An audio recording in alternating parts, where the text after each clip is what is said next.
తెలంగాణలో ప్రతిష్టాత్మకంగా చేపట్టబోతున్న సార్వత్రిక జీవిత బీమా పథకంపై ప్రభుత్వం వేగంగా అడుగులు వేస్తోంది. ఇందిరమ్మ కుటుంబ జీవిత బీమా పథకం అమలుకు సంబంధించిన విధి విధానాలను ఖరారు చేయడం కోసం నేడు కేబినెట్ సబ్ కమిటీ సమావేశం కానుంది. ఈ కీలక మీటింగ్లో సంబంధిత శాఖల ఉన్నతాధికారులు అలాగే బీమా రంగానికి చెందిన భాగస్వామ్య సంస్థల ప్రతినిధులు పాల్గొననున్నారు. రాష్ట్రంలోని ప్రతి కుటుంబానికి 5 లక్షల చొప్పున సార్వత్రిక జీవిత బీమా ప్రయోజనం కల్పించడమే ఈ పథకం ముఖ్య ఉద్దేశం.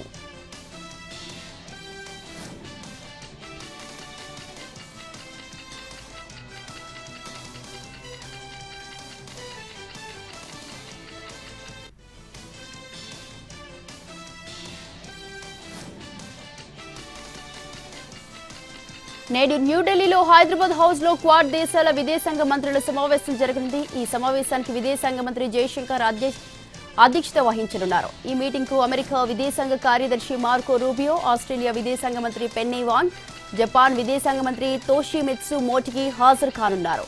పర్యటనకు వచ్చిన మంత్రులు ప్రధానమంత్రి నరేంద్ర మోదీని కూడా కలవనున్నారు. అలాగే జయశంకర్ తో విడివిడిగా ద్వైపాక్షిక సమావేశాలు నిర్వహించనున్నారు. ఇండో పసిఫిక్ ప్రాంతంలో స్వేచ్ఛ, భద్రత, స్థిరత్వం కొనసాగింపుపై ఈ సమావేశంలో చర్చ జరగనుంది.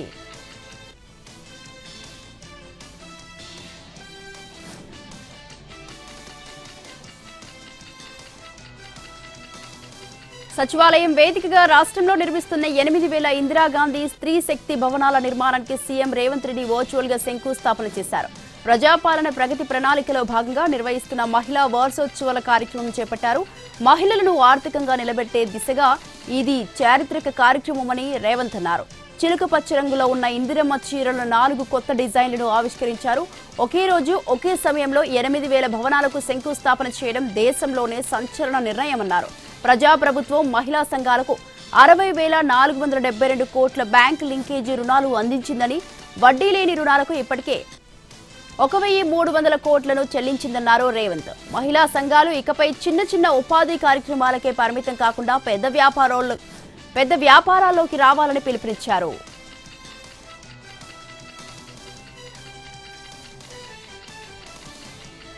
మహబూబ్నగర్ జిల్లా కేంద్రం క్లాక్ టవర్ వద్ద అగ్ని ప్రమాదం జరిగింది. ఓ కిరాణా షాప్ లో షార్ట్ సర్క్యూట్ తో అకస్మాత్తుగా మంటలు చెలరేగాయి. సమాచారం అందుకున్న ఫైర్ సిబ్బంది ఘటనా స్థలానికి చేరుకుని మంటల్ని అదుపు చేశారు.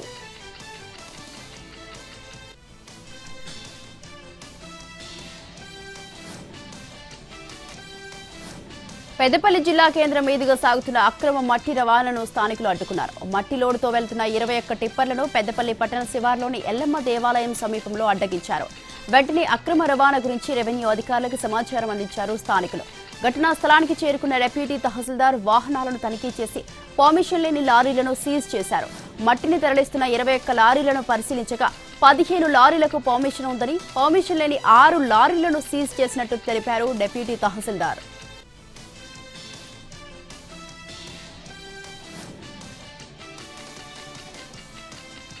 పెద్దపల్లి జిల్లాలోని నిట్టూరులో నిన్న రాత్రి గ్రామస్తులు వినూత్నంగా ఆందోళనకు దిగారు. రాత్రింబవలు మితిమీరిన వేగం, అధిక లోడుతో నడుస్తున్న టిప్పర్లను అడ్డుకుని ఏకంగా రోడ్డుపైనే మంచాలు వేసుకుని పడుకున్నారు. చెరువు, మట్టి లారీలతో రహదారులు పూర్తిగా ఛిద్రమవుతున్నాయని మండిపడుతూ మట్టి టిప్పర్లను అడ్డుకున్నారు. అక్రమ మట్టి రవాణాను అడ్డుకొని తీరుతామని, లారీలను పంపించేదే లేదని గ్రామస్తులు తేల్చి చెప్పారు.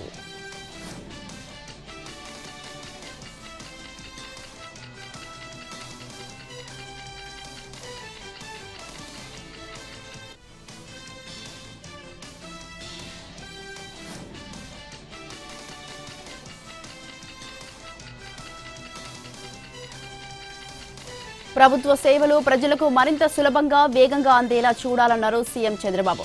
ఇందుకు అవసరమైతే బిజినెస్ రూల్స్ సవరించాలని అధికారులను ఆదేశించారు. ఆధునాతన టెక్నాలజీ అందుబాటులో ఉన్నప్పుడు పాత నిబంధనల పేరుతో అనవసర జాప్యం చేయడం సరికాదని ఆయన స్పష్టం చేశారు. అమరావతిలోని క్యాంపు కార్యాలయంలో రియల్ టైమ్ గవర్నెన్స్ సొసైటీ వివిధ శాఖల కార్యక్రమాల అమలుపై నిర్వహించిన సమీక్షలో ఆయన ఈ కీలక ఆదేశాలు జారీ చేశారు. ప్రజలకు సేవలు అందించడమే లక్ష్యంగా అవసరమైన మార్పులు చేసేందుకు కార్యాచరణ సిద్ధం చేయాలని సూచించారు. రెవెన్యూ సంబంధిత సమస్యల పరిష్కారంపై ప్రత్యేక శ్రద్ధ పెట్టాలని ముఖ్యమంత్రి సూచించారు. ముఖ్యంగా కుటుంబ తగాదాల కారణంగా ఉత్పన్నమయ్యే రెవెన్యూ వివాదాల పరిష్కారానికి అధికారులు చొరవ చూపాలన్నారు.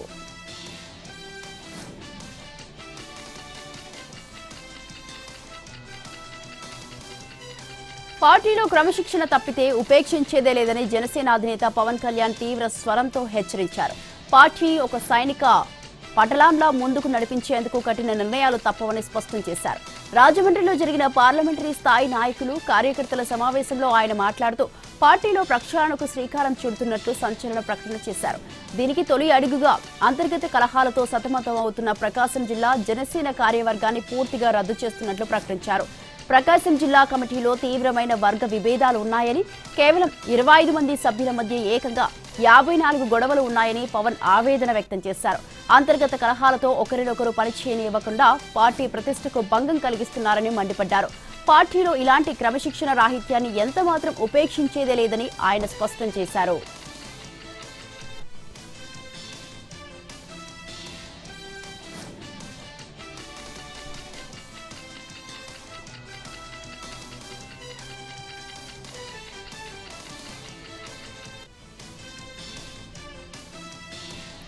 మెగా డిఎస్సీపై ఎక్స్ వేదిక సీఎం చంద్రబాబు జగన్ ఫైర్ అయ్యారు. Paper leak, data delete, merit list మాయం, దీనిపై మీ సమాధానం ఏమిటని ప్రశ్నించారు. వైసీపీ హయాంలో ఇచ్చిన డిఎస్సీని రద్దు చేసి కొత్తగా మళ్లీ నోటిఫికేషన్ ఇచ్చి దాన్ని పబ్లిసిటీకి వాడుకున్నారని ఆరోపించారు. స్కామ్లతో ఉద్యోగార్థులకు ద్రోహం చేయలేదా అని ఆరోపించారు. మీ సుపుత్రుడి శాఖలో లీక్లతో సాగిన డార్క్ ఆపరేషన్లు ఎందుకు దాచిపెడుతున్నారని ప్రశ్నించారు. పరీక్ష నిర్వహణలో పాల్గొన్న ఎస్సీఈఆర్టీ అవుట్ సోర్సింగ్ ఉద్యోగికి మొదటి ర్యాంక్ ఎలా వచ్చిందన్నారు. ఆ తర్వాత ఆ వివరాలను డేటాబేస్ నుంచి ఎందుకు డిలీట్ చేశారని ప్రశ్నించారు జగన్.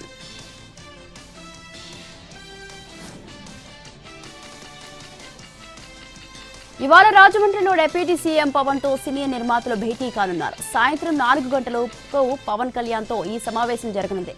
ఇందులో పర్సంటేజ్ విధానం, సింగిల్ స్క్రీన్ థియేటర్ల సమస్యలపై పవన్ తో చర్చించనున్నారు నిర్మాతలు.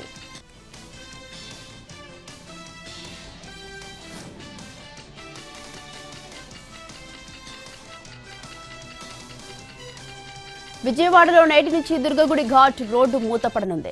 మరమ్మతుల నేపథ్యంలో ఘాట్ రోడ్డు మూసివేస్తున్నట్లు ప్రకటించారు అధికారులు. నేటి నుంచి జూన్ 12 వరకు ఈ దారి మూతపడటంతో భక్తులు కనకదుర్గా నగర్ వైపు లిఫ్ట్ మార్గంలో అమ్మవారి దర్శనం చేసుకోవాలని అధికారులు సూచించారు.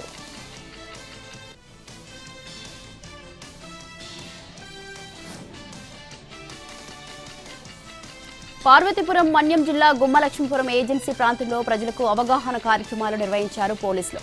ప్రొజెక్టర్ ద్వారా వీడియోలు ప్రదర్శించి గిరిజన గ్రామాల్లో సైబర్ క్రైమ్, మాదక ద్రవ్యాల నిర్మూలన, పోక్సో చట్టం, రోడ్డు ప్రమాదాలు అరికట్టడంపై ప్రజలకు అవగాహన కల్పించారు. ప్రజలు అవగాహనతో మెలిగితేనే నేరాలు తగ్గుముఖం పడతాయని సూచించారు. సైబర్ మోసాలకు బారిన పడకుండా జాగ్రత్త పడతారన్నారు పోలీసులు.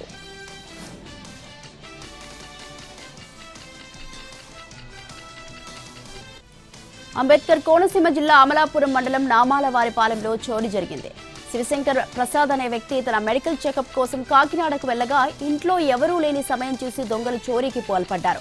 30 లక్షల రూపాయల విలువైన బంగారు ఆభరణాలు, వెండి వస్తువులను దోచుకెళ్లారు. ఇంటిలో చోరీ జరిగినట్లు గుర్తించిన బాధితుడు పోలీసులకు ఫిర్యాదు చేశాడు. క్లూస్ టీమ్, డాగ్ స్క్వాడ్ తో పోలీసులు దర్యాప్తు చేస్తున్నారు.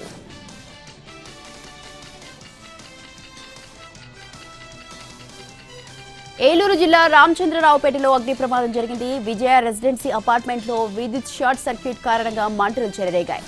దీంతో అపార్ట్మెంట్ వాసులు భయోందోళనకు గురయ్యారు. ఘటనా స్థలానికి చేరుకున్న ఫైర్ సిబ్బంది మంటలను అదుపు చేయడంతో ఊపిరి పీల్చుకున్నారు.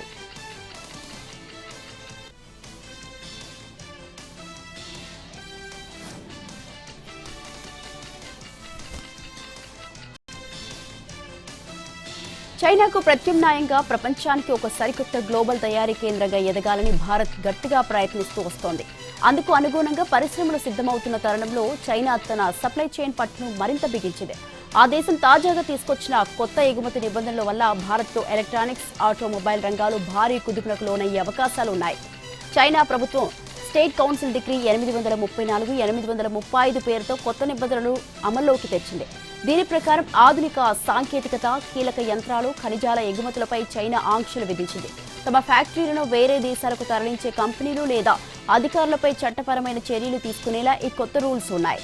భారత్లోని ఎలక్ట్రానిక్స్ రంగం ఇప్పటికే చైనా యంత్రాలు, ముడిసరుకులపైనే ఎక్కువగా ఆధారపడటం వల్ల మన కంపెనీలో ఇప్పుడు తీవ్ర ఆందోళన మొదలైంది. ఈ 2026 చివరి నాటికి దీన్ని ఏకంగా $120 బిలియన్ చేర్చాలని కేంద్ర ఐటీ శాఖ లక్ష్యంగా పెట్టుకుంది. అయితే యాపిల్ సప్లయర్స్ విస్తరణ, సెమీకండక్టర్ ప్లాంట్ల వంటి ప్రతిష్టాత్మక ప్రాజెక్టులకు కావాల్సిన కీలక విడిభాగాలను చైనా అడ్డుకుంటే ఈ లక్ష్యం నెరవేరడం కష్టంగా మారుతుంది.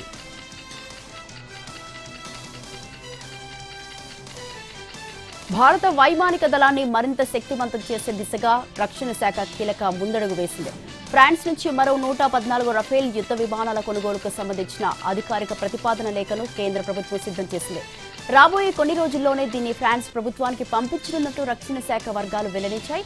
ఈ భారీ రక్షణ ఒప్పందంలో భాగంగా దాదాపు 90 యుద్ధ విమానాలను మేక్ ఇన్ ఇండియా కింద ఇక్కడే తయారు చేయనున్నారు. ఫ్రాన్స్ కి చెందిన డసో ఏవియేషన్ ఓ భారత భాగస్వామ్య సంస్థతో కలిసి వీటిని మన దేశంలోనే ఉత్పత్తి చేస్తుంది.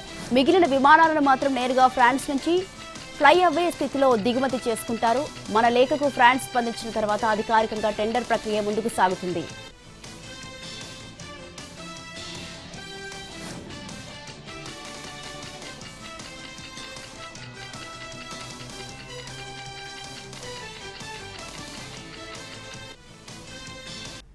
తమిళనాడులో రాజకీయ సమీకరణాలు శరవేగంగా మారుతున్నాయి. ముగ్గురు అన్నాడీఎంకే ఎమ్మెల్యేలు వేలుమణి శిబిరంలోని సత్యభామ, మరగతం, జయకుమార్ రాజీనామా చేశారు.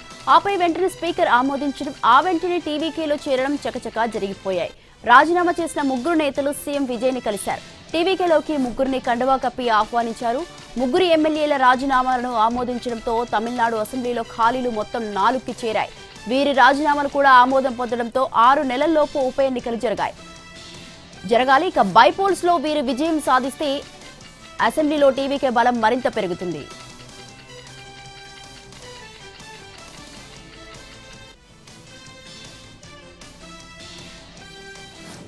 ఢిల్లీ రాష్ట్రపతి భవన్లో పద్మ అవార్డుల ప్రదానోత్సవం జరిగింది. 66 మందికి పద్మ అవార్డులు ప్రదానం చేశారు.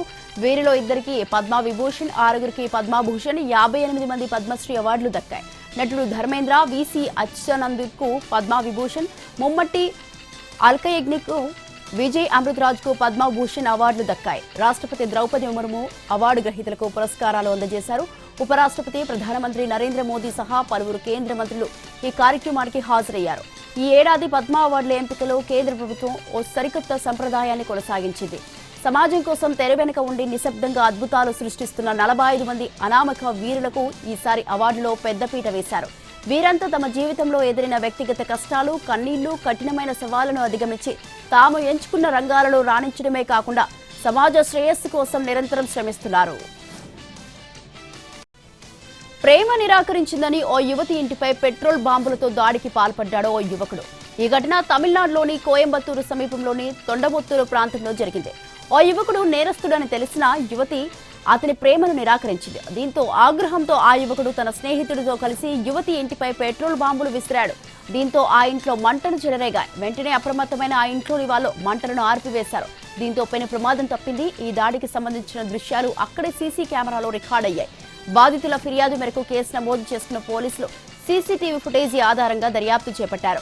నిందితులను గుర్తించి ఆ యువకుడిని అరెస్టు చేశారు. మరో నిందితుడి కోసం గాలింపు చర్యలు కొనసాగుతున్నాయని పోలీసులు వెల్లడించారు.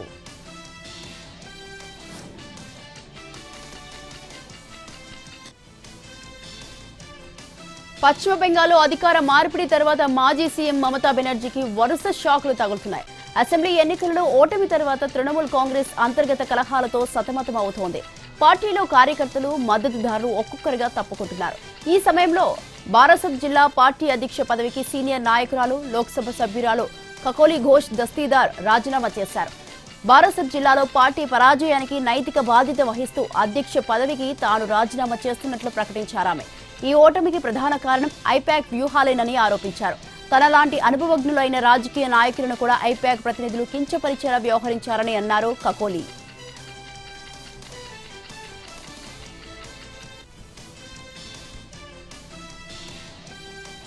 టీఎంసీ ఎంపీ అభిషేక్ బెనర్జీ ఇంటికి కోల్కతా పోలీసులు వెళ్లడం ఉత్కంఠ రేపింది. అభిషేక్ బెనర్జీ ఆస్తులకు సంబంధించి టీఎంసీ నిర్వహణలోని కోల్కతా మున్సిపల్ కార్పొరేషన్ ఇటీవల నోటీసులు జారీ చేసింది.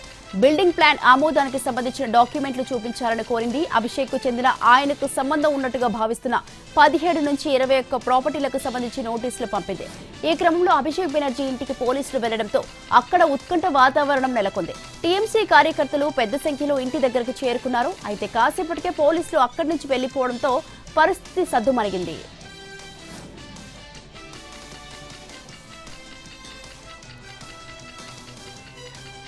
దేశంలో రోజు రోజుకు పెరుగుతున్న ఇంధన ధరలపై కాంగ్రెస్ చీఫ్ మల్లికార్జున్ ఖర్గే ఆందోళన వ్యక్తం చేశారు. ఈ దోపిడీ వల్ల ఎవరు లాభపడుతున్నారని ప్రశ్నించారు. సామాన్యుల పొదుపును తగలబెట్టడానికి మోదీ ప్రభుత్వం పెట్రోల్ చల్లుతోందని విమర్శించారు. 2014లో సుమారు 71 రూపాయలుగా ఉన్న లీటర్ పెట్రోల్ ధరను మోదీ సర్కార్ 2026 నాటికి సుమారు 102 చేర్చిందని ఎద్దేవా చేశారు. 2 వారాలలోపే పెట్రోల్, డీజిల్ ధరలను పెంచడం ఇది 4వసారి అన్నారు.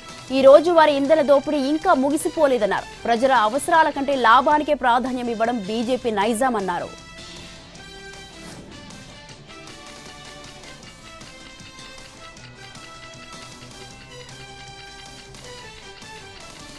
ఇరాన్ యుద్ధం, చమురు ధరల సంక్షోభాన్ని ప్రజలు అర్థం చేసుకుంటున్నారని వ్యాఖ్యానించారు కేంద్ర ఆర్థిక మంత్రి నిర్మలా సీతారామన్. ఎప్పటికప్పుడు పశ్చిమాసియా పరిస్థితులను సమీక్షిస్తున్నామన్న నిర్మల ఈ క్రైసిస్ నుంచి త్వరలో బయటపడతామని ఆశాభావం వ్యక్తం చేశారు. మరోవైపు కేంద్రానికి భారీ నష్టమైన పెట్రోల్, డీజిల్ ఎక్సైజ్ డ్యూటీ తగ్గించామన్నారు ఆర్థిక మంత్రి నిర్మలా సీతారామన్. లీటర్కు 10 రూపాయల ఎక్సైజ్ డ్యూటీ కొరతతో 1,00,000 కోట్ల ఆదాయం తగ్గిందని గుర్తు చేశారు. అయినా ప్రజలపై భారం పడకూడదని ఎక్సైజ్ డ్యూటీ తగ్గించామని వివరించారు.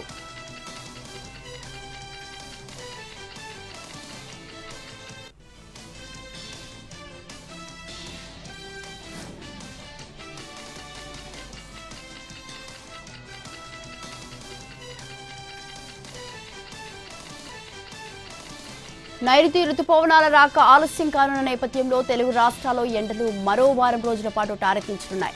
ఏపీలో మరో వారం రోజుల పాటు పరిస్థితి ఇలాగే ఉంటుందని రాష్ట్ర విపత్తుల నిర్వహణ సంస్థ హెచ్చరించింది. ఎండల తీవ్రత విపరీతంగా పెరిగిందని, మరో 2-3 రోజులు ఎండల తీవ్రత ఇలాగే కొనసాగుతుందని తెలిపింది.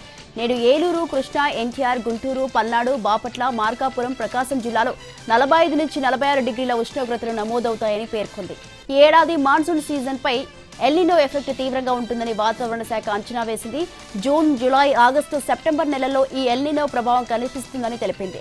కాగా ముందుగా అంచనా వేసిన దానికంటే నైరుతి రాక కాస్త ఆలస్యమవుతుందని తెలిపింది. నేడు నైరుతి రుతుపవనాలు కేరళ తీరాన్ని తాకుతాయని అంచనా వేసింది. ఇవి రాయలసీమ మీదుగా తెలంగాణలోకి జూన్ 5 నుంచి 10 తేదీల్లో ప్రవేశించే ఛాన్స్ ఉందని, నైరుతి వచ్చిన లోటు వర్షపాతం నమోదయ్యే అవకాశం ఉందని అంచనా వేసింది.